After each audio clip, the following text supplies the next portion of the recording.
A few weeks ago, I was hired by Society6 to do a live art activation here in Dallas, but I had no idea the absolute complete struggle I was about to go through.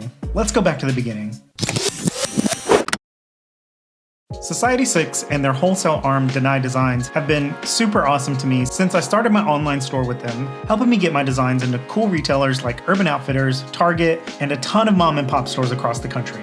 Since 2020, they hired me to do a couple small shows in markets where I was doing live art printing. This time around, I decided I wanted to elevate my prints by doing screen printing instead of stamps. I'd been seeing people on TikTok doing screen printing, using their Cricuts to cut the stencils out of vinyl, and since my very first art job was in a screen print shop, I decided to give it a try. I took this cowgirl drawing that I already had and made my stencil using my Cricut machine. The first stencil and screen came together pretty easily, and I was able to do some test prints that came out pretty good, but that's when I realized my first mistake. I put the stencil on the wrong side of the screen, so it got destroyed pretty quickly while I was printing. The test prints were really good though, so I figured it would be easy to just clean it off, start over, and put the stencil on the right side. Naive. I didn't want to do another test print because I didn't have enough materials to test it, clean it off, redo the whole thing, and have it ready in time for the show.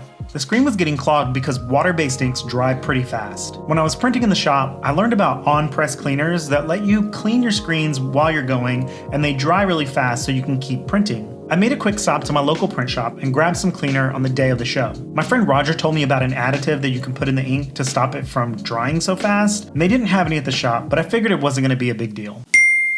The Deny booth was set up so nice, and they even had a bunch of my artwork up on the walls. I was really excited to get started printing, but as soon as I started, everything came crashing down. I totally forgot to take off the plastic backing from my stencil, so no ink could actually get pushed through.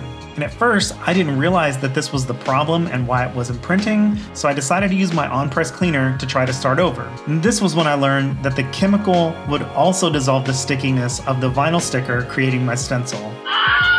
So by the time I got the plastic covering off, most of my stencil was falling off too. When I finally got things to print, it was not to the quality that I wanted or intended. By the end of the show, my screen was destroyed. The only thing I could do to finish was to do some sketches and doodles to give away to the attendees. Luckily, I had a second chance. Part of the deal was to also make more prints for Deny to use at their next show that I was not going to be attending. I reached out to my friends at Morgan Mercantile in Fort Worth, and they were super awesome and made me a new screen, a legit screen made with real emulsion. They even hooked me up with a second one for backup and a real squeegee to do my screen prints with.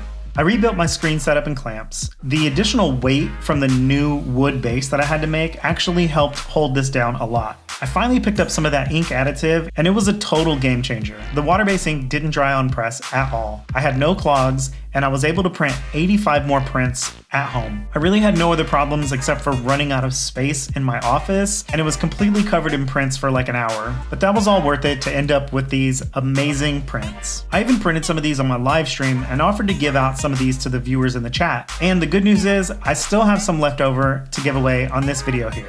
Also, these were not printed with Nutella, despite some of the comments on the live stream. If you want to try to get one of these free prints, just leave a comment below. I'm super excited with how these came out, and I honestly can't wait to print some more. Maybe more colorways? Oh yeah, and some eagle eye viewers may have noticed the other design that's been burned into the other side of the screen, and you can see I have a chance to use my existential dread art to make some more prints in the future. So make sure you subscribe so you'll be notified when I release that video later. And if you like seeing me struggle to make art, watch this video to see me try to paint with matcha. We'll catch you guys on the next one.